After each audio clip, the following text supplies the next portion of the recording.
Hey guys, in this video I want to give you a ultimate guide for my new Eaglehorn rogue that I was working on the last days. Maybe you have already seen my gameplay video where I clear T96 domain tunnels with this kind of build. I have switched some things since then a little bit, and will show you all the changes and also provide some with some gameplay techniques and some skill rotations, useful to know things, stuff and that. So yeah, this build is a lot of fun. I think it's the most fun build I have played yet in the season. Simply because it's so you can kill large groups of enemies so quickly, and it's a lot of fun. So yeah, I can highly recommend this build if you enjoy playing ranged rogue. I also maybe want to try something new after Twisting Blades. And a little disclaimer right in the beginning. This build is called Eaglehorn Rogue, so it's named after the new unique bow. But you actually don't need to have this unique, so you can also play this kind of build just without the unique, but instead with a crossbow, for example. And I believe you will even deal more damage, maybe, because sometimes the unique effect of this bow is not needed that much. So the bouncing projectiles of walls is sometimes nice, but sometimes you just don't need it, and it's kind of useless. But nonetheless, I stick to the eagle bow for now, just because it's a cool unique. But yeah, you can also play this build also with a crossbow. Alright, so I want to talk a little bit about the general game plan, kinda, or yeah, skill rotations and some stuff you need to keep in mind to even maximize the potential of this build.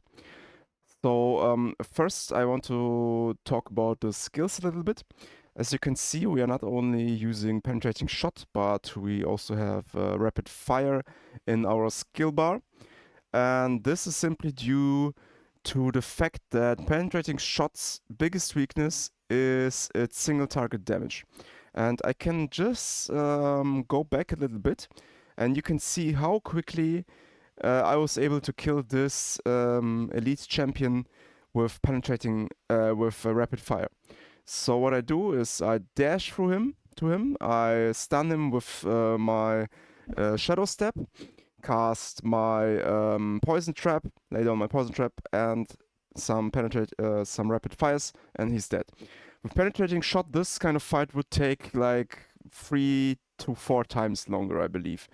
Also depending on the environment, of course, because Eaglehorn can, yeah, like I said, casting bouncing projectiles, which will double up your damage sometimes. But yeah, this kind of fight, here you can see another one. Dash through him, use Shadow Step for stunning, Poison Trap, and some Rapid Fires, and he's dead. With Penetrating Shot, this will take much longer. That's something I can tell you for sure after testing a lot of things and different skills. So, and this, yeah, like I said, is kind of the biggest weakness of Penetrating Shot. So, AoE damage and killing large groups of enemies, it's working very, very well. But this kind of objectives where I need to kill elites or also constructors and also bosses, for example.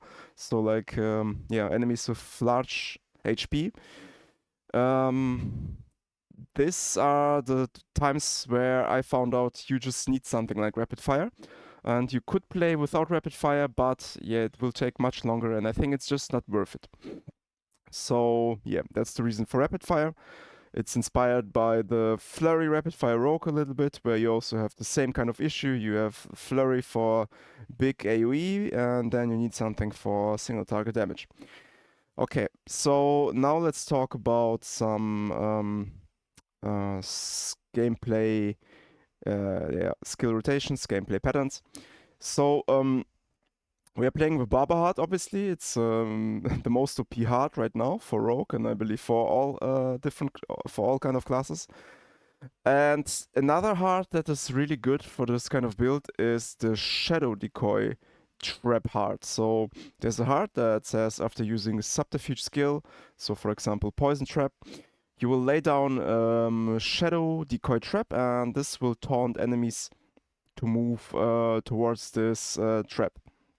Like you can see here, they all attack this trap I lay down under the elite mob. And so this heart, this shadow trap, helps us a lot with engaging enemies and also faster clearing large groups of enemies. And I will show you in a second. I will show you now maybe better example for this. So here you can see again some gameplay of Domain Tunnels. This time it's a tier 100 dungeon clear. And I will show you what I mean by that. So we need to keep some things in mind with this build, and I will, for this reason, I want to explain you my typical engagement situation. So if I see large groups of enemies like here, what I do is I place down usually my poison trap. Here it's a bit chaotic. Here I was just overwhelmed by all of these enemies and just started shooting. But usually what I will do is, I think you can see now. So okay, now I lay down my poison trap and moved away. And the enemies, like the poison trap, will immediately start taunting all the enemies, like you can see here in this little icons. And what I do after laying down this poison trap is I immediately start casting puncture. So I 3 times puncture to load my combo points, fill up my combo points. And after I have 3 combo points, I will cast my dash, and I will dash through all of these enemies. And we're using dash for 2 reasons. First, it will slow down all the enemies, so we apply further CC, which is important for some further synergies with our Paragon board, for example. And also, dashing through enemies will increase my critical strike damage by 15%. So it's like a 15% damage multiplier. So yeah, for these 2 reasons, we need to use dash. And the third reason is, after we use dash, which is counted as a cutthroat skill, this will trigger our legendary node from the Paragon board, which is called Tricks of the Trade. So after using cutthroat skill, our next marksman skill will deal 25% additional damage.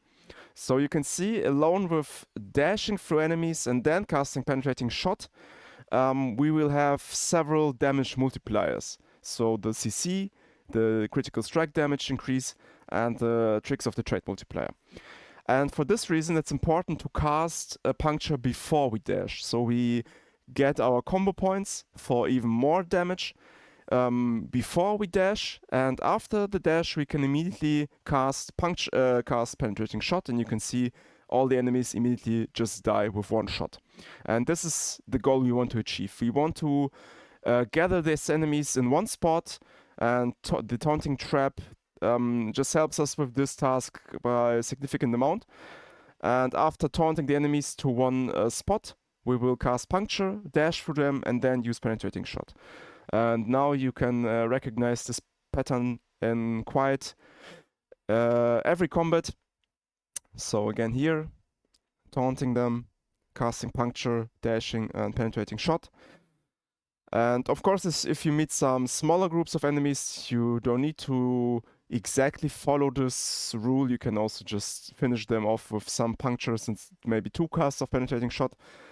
But I think it's a great feeling to make this kind of combination and then profit from it with a big amount of damage, which will kill all the mobs instantly with 1 cast of penetrating shot. And here again with the elite, your strategy is a little bit different. You want to stun it with shadow step, you want to lay down your poison trap, and then just cast your rapid fires.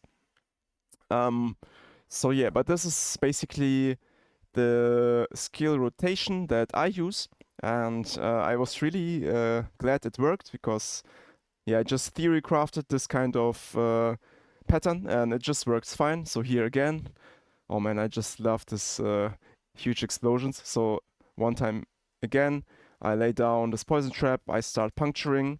After I have 3 combo points, I dash through the enemies, and my next cast of penetrating shot will deal more damage due to the tricks of the trait. Paragon, board, and boom, you can see all of this damage numbers and explosions. So we are very satisfying, very much fun, especially this dungeon is just made for penetrating shot. So I enjoy domain tunnels the most. And since I also switched to my rapid fire skill mix, also elite mobs are no problem anymore. So maybe I can move forward a little bit where I engage some harder elite mobs. Okay, well here I died, so yeah, this is also helpful to show maybe. I remember this death. Here I just died because I wanted to move forward. I wanted to lay down my poison trap. I think in fact I laid it down here, but you can see here it was just, I was too slow. So sometimes if you have enemies, and I'm not sure if these enemies are bugged or not, but they have very long weapons, very huge axes. So here I lay down this trap, but I keep moving. And actually I should be already gone, but you can see here, this large axe will kill me anyway. So yeah, sometimes you will die due to this stupid attacks, so you need to be a little bit more conservative if you know that this could happen with the enemy types of enemies you are facing in this kind of dungeon. But I wanted to show you maybe some more elite packs that I will engage here, so maybe something like this. Yeah, but this build is capable of killing large groups of enemies and also killing elites quite well, just because of the rapid fire addition. And even this kind of elite is a little bit of annoying because he has this fire enchantment effects and deals a lot of damage. So usually we want to avoid damage since we are range stroke, and we can tank a few hits like you can see here. So actually I'm tanking a lot for a tier 100 dungeon, but nonetheless we usually want to keep distance with our enemies, just not engage too much. But of course sometimes we have, like here it's a suppressor effect, so I need to go into the close combat kinda. But you can see with patience and some good movement and not taking too much damage, it's possible to lay down this elite packs also quite easily, even in a tier 100 dungeon. So yeah. I need to think what else can I say. So I told you my core gameplay skill rotation. So for elite mobs, for elite groups, if you're facing like one elite, like in the previous video in the Heretic Asylum dungeon, what I usually do is I first dash to this elite or champion because I can already see it on the map, for example. So the champions you need to slay for an objective, you will most likely see them on your map. So if I see, here that again to the stupid attack. If you see the champion is on the map, I immediately dash to his position. Then I use Shadow Step to stun him.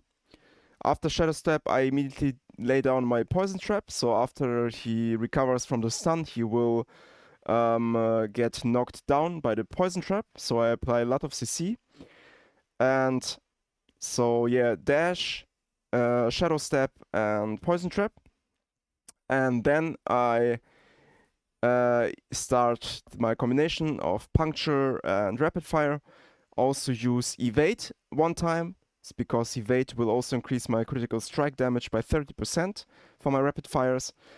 And then usually it takes like two or three combinations of Puncture and Rapid Fire, and the champion or elite will die. Okay, so that was enough talking and showing. Now let's talk about the skills and gear. So let's start with the hearts maybe. The Barber heart is very crucial for this build. It will just increase your damage by a huge amount. So I recommend you playing with 2 to 3 seconds hard. So for my for my personal taste, um, 2 seconds hard is better than 4 seconds. But actually, with this kind of build, like you can see our like large groups of enemies die instantly anyways because we have so much AoE. So actually, with this kind of build, you could also play with a 4 seconds Barber just to maximize your damage with bosses and with elite packs. So yeah, actually, I think 4 seconds is also very good. But for now, I keep with my 2.4. It's also just works fine. The second most important heart, like I said, is this one, which leaves behind a shadow decoy trap after using subterfuge skill. So very helpful for gathering enemies together in one small point, one small area where you can just kill them. And then my third heart, I was switching this from time to time. For now, I'm using the Revenge heart, which gives me up to 20% damage reduction, which makes me even more tanky. Sometimes I switch this up with this Vicious heart here, which gives me up to 85% critical strike damage. But since I'm not playing with momentum right now, I prefer this additional damage reduction just to feel a bit more safe, and the damage output should be fine anyway, so I prefer the damage reduction for damage boost. Okay, so for the gear, was very lucky. I have a quite perfect Eaglehorn with 15% critical strike chance, and 60% chance to proc this effect is also quite good. But like I said, you don't need this unique at all. You could also just replace it with a nice bow like this one. Vulnerable damage, critical strike damage, all stats, and then dexterity would be also nice. But yeah, so this kind of bow also would work very well. But for now, I stick to my Eaglehorn. Condemnation is a unique I can highly recommend you playing, and I would maybe not play this build before I find Condemnation, because this will just increase your damage also by a big amount. So after using 3 combo points, you will deal up to 40% increased damage. Here I also need to find a better one. For now I have one with 32%, but yeah, it's fine. Then you want, on your second weapon, you want a dagger. Just because you have increased attack speed with daggers, and this will make your puncture casts a little bit faster.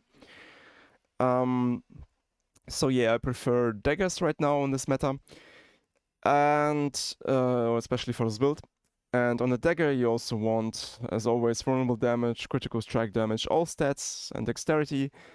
And I'm playing with the accelerating aspect, which gives me more attack speed after critical strikes with core skills. So yeah, these are your weapons. Then on the ring, as always, vulnerable damage, critical strike chance, and then I prefer maximum life as the fourth affix. Here we are playing with Edge Masters, which gives us 20% more damage based on our primary resource, and because we are playing with Barber Heart and some skill points we invest later in the Shadow skill tree, we will have full energy most of the time. So Edge Masters is a very good aspect. And if we are playing with the crossbow, then we want this aspect to put it on the crossbow, just because it's so good and will increase our damage. And then we can replace this aspect on the ring with just something else. It's just up to you. Yeah, there are many useful offensive aspects. On the second ring, I have the penetrating shot aspect, which just creates side arrows with even more damage with penetrating shot. On the amulet, I have, as always, Disobedience with 75% increased armor per stack. And I can recommend you playing with total armor and 3 ranks of exploit on your amulet. And the other 2 affixes in my case are damage reduction from distant and damage reduction flat. And it's very good, it makes you more tanky. But you could also replace this with movement speed and cooldown reduction, also very good choices for the amulet. Then Penitent Greaves, very important because they provide further CC, and we want CC for even more damage with our Paragon board, especially. So yeah, very good boots here.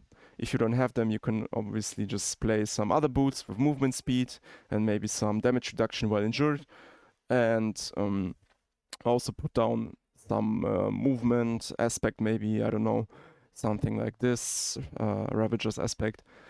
So yeah, but I prefer Penitent Greaves for the chilling effect and more damage to crowd control enemies.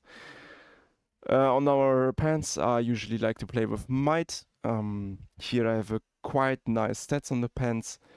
I have basically all I want, total armor and 3 types of damage reduction. So yeah, very good pants. On the gloves, I have this expectant aspect. So I usually like to use. I usually like to cast puncture 3 times anyway for my combo points. And here I have another reason to do that. So I will deal 30% more damage, even more damage after using 3 times of my puncture basic skill. So very good aspect, offensive aspect for this build. And also, as you can see, since I'm playing with penetrating shot and rapid fire, I wanted gloves which provided me with 4 ranks of both, and then some attack speed and critical strike chance, which is not perfect on this one, but was the best I could get so far. And on my armor, I play with the Ambrose aspect, also very important aspect, since with penetrating shot we are creating so much that one shot of penetrating shot will just fill up our Ambrose with 5 shadows, so it's very easy to generate this dark short shadows with this kind of build.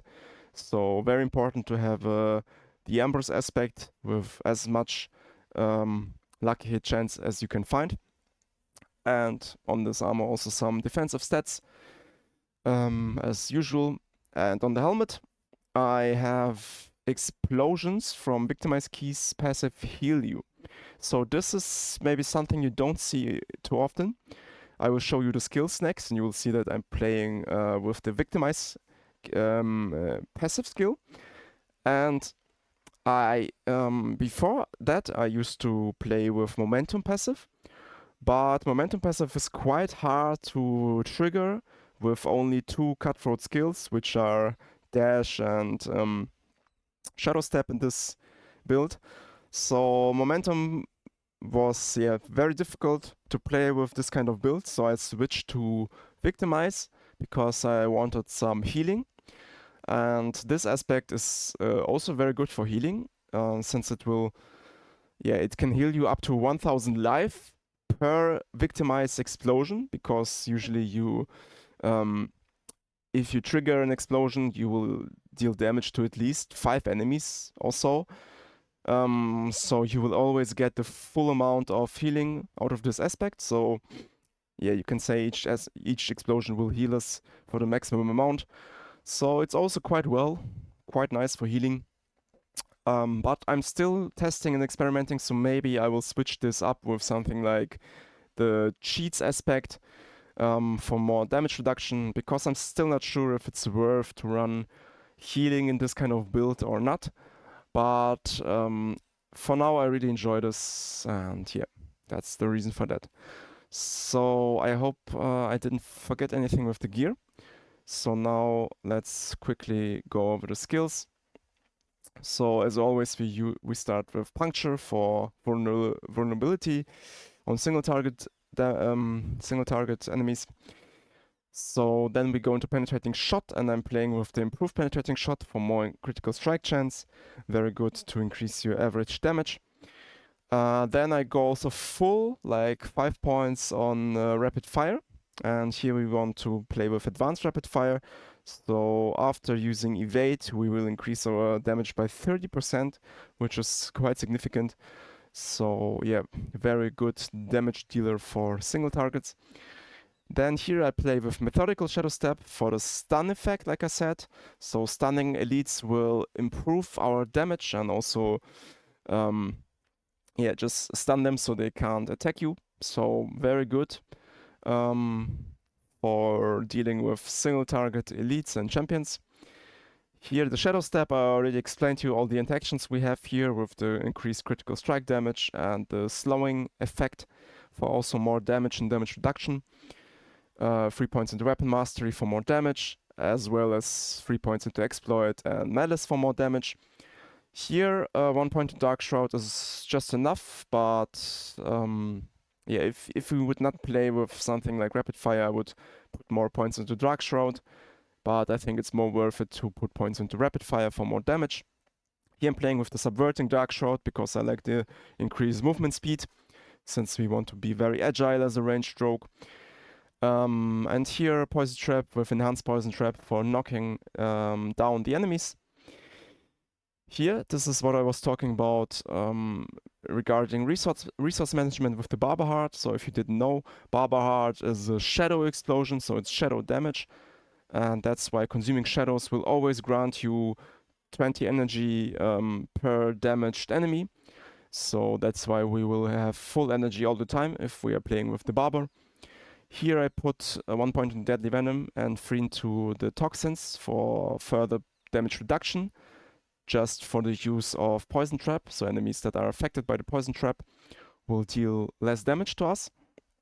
3 points into Frigid Finesse for more damage to chilled enemies, so that's why I like to play with Penitent Griefs.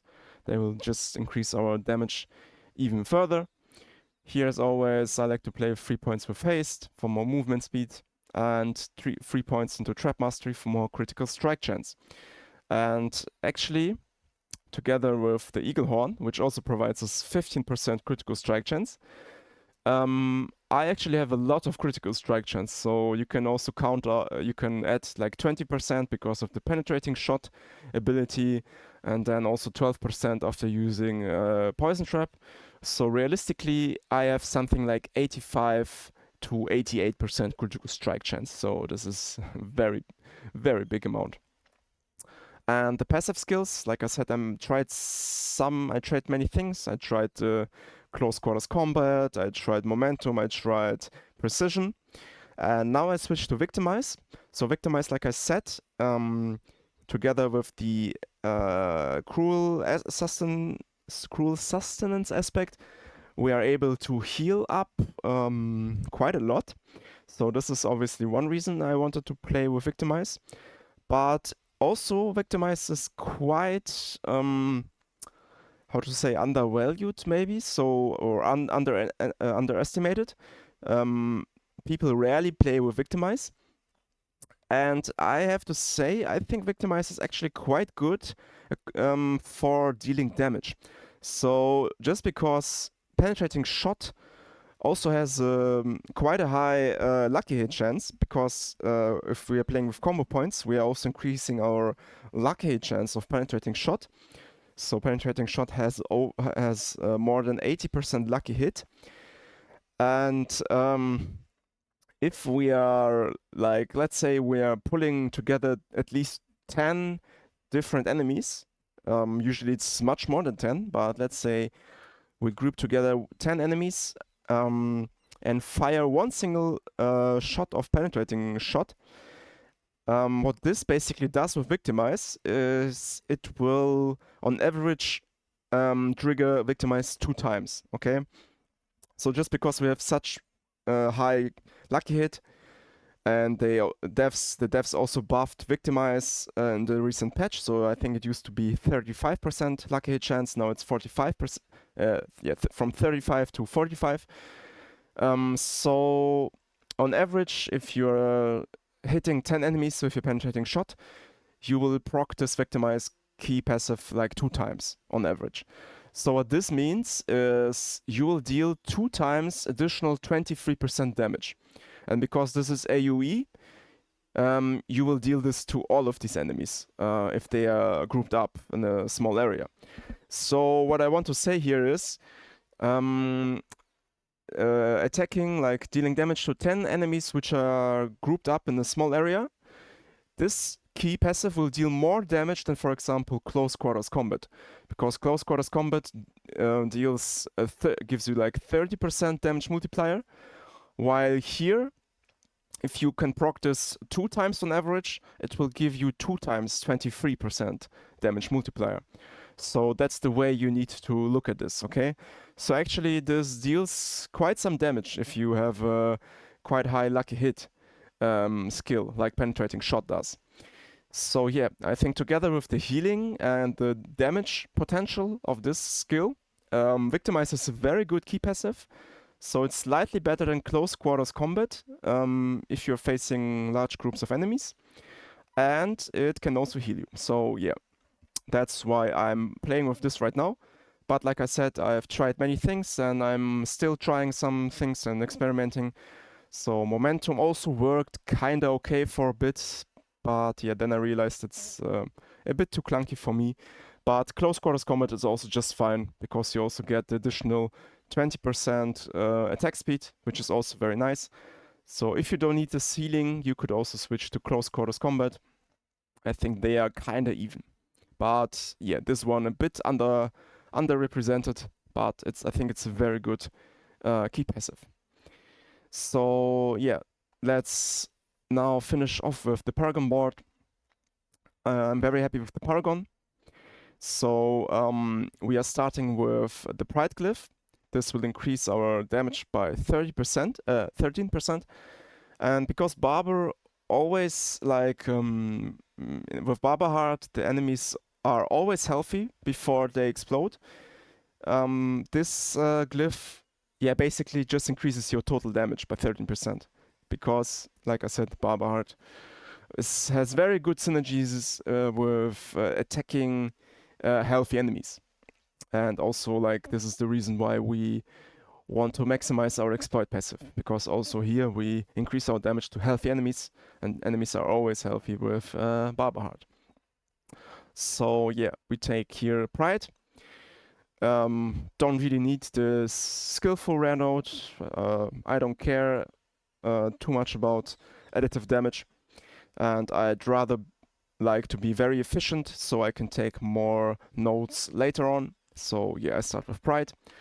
Then here, instead of close damage to close enemies, I took here the Ranger node with damage to distant enemies, since I always play more of I'm playing more in a distant way than in a close way. So yeah, I took this node here. Then as always, I prefer Diminish on this board for more armor, more damage, more dexterity, more damage reduction. So very good glyph on this board here. And we're also taking Tricks of the Trade, like I mentioned, after using Dash. This will increase our penetrating shot by 25%, very nice. And here I'm taking the Havoc rare node for more critical strike damage, and also take all of these blue nodes here. Then we move up to the Exploit Weakness board. Here I take Control Glyph, because we have very efficient pathing with intelligent nodes here on the way. So Control will also increase the damage to chilled or slowed enemies. So with our boots we chill, with our dash we slow. So we always deal at least 10% more damage. And if we can stun our enemies with Shadow Step, so like with elites, we deal even 20% more damage. So very good glyph for damage here. Then I'm not sure. 1 second, I need to check which board is the next one. Okay, so we are not taking this board here. We are taking this later.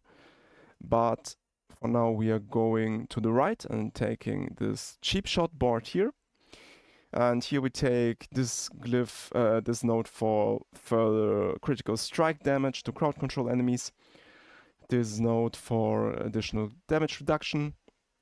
And also here, more damage for 2 health enemies and also some armor. And then we take the combat glyph. So very important offensive glyph for critical strike damage. This will increase your total damage by a lot. And yeah, also taking these 2 rare nodes.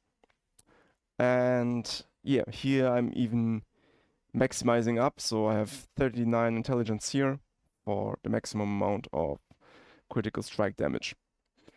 And then, a little bit tricky, after this board, we go back to here, and then we take this board. This is all important because we want to take maximum value from these requirements. So you can see here I'm reaching 450 intelligence, and this is just the right amount I need to get all of the bonuses to my nodes here. And because my fifth board is cunning strategy, I also have 520 strength, which is just enough requirement for get the bonus for this armor node here. So that's why we need to take care here a little bit. So this is the fourth board and this is the fifth board.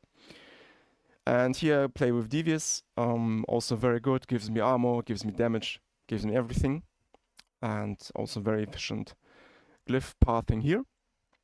And then finally our last board, Deadly Ambush. We want this board because of the legendary node, so this will give us even more critical strike damage for enemies affected by our trap skills.